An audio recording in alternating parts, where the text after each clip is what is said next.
Isa sa isang mall sa Quezon City ang mga humahabol sa deadline ng COMELEC sa pagpaparehistro at biometrics para sa eleksyon 2016. Mula sa Quezon City, may ulat on the spot si Joseph Morong.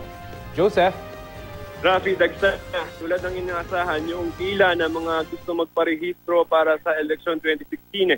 Ito na yung mga tinatawag natin na mga last minute na mga registrants at yung pila sa araw na sa umagang ito halos sakupi na yung buong kahabaan ng third floor ng mall na ito sa Quezon City. October 31, paalala ng COMELEC yung deadline at walang extension. Kaya marami ang yung ilan sa mga nakapilang na kausap natin ay lampas 2 oras na naghihintay na sa pila at hindi pa rin sila nakakaabot dun sa bungad kung saan bibigyan sila buong form na nilang i-accomplish.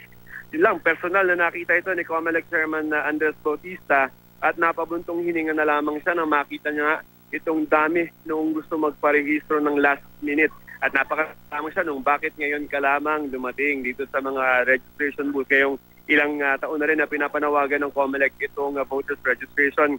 Nagpadagdag na ng 4 na mga election teams ng COMELEC main para tumulong dito sa registration dito sa distrito na ito. At hindi naman daw nagkulang yung COMELEC nga sa pagpapaalala na dapat magparehistro na ayon dito kay Election Officer Roselyn Radin ay nung isang taon pa nila inaanunsyo na may ganitong kailangang gawin yung ating mamamayan. Samantala, Rafi, nagsagawa ng mock voting itong si Chairman Bautista dito rin sa mall na ito.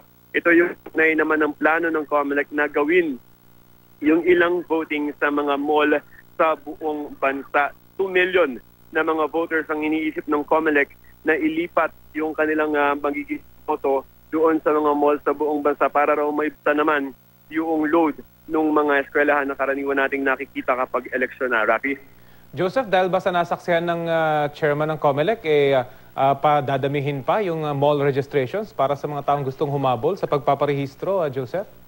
Nakalatag na yung mga schedule, no? At saka yung mga malls na involved. Makikita nila yan sa COMELEC website. Kailangan naman po saan kandistrito and then kung ano yung schedule. Ang schedule ay parang schedule ng mall. Basta 12 hours nagagana yung mga COMELEC offices. For example, 9 o'clock nag-start din sa isang mall, 9 o'clock ng gabi is yung matatapusan. Walang deadline, Rafi, October 31. Tapat na yan. Yan ay yung talagang pinakadulo. Kahit nga yung mga nabaha ay hindi pa nag-iisip na i-extend.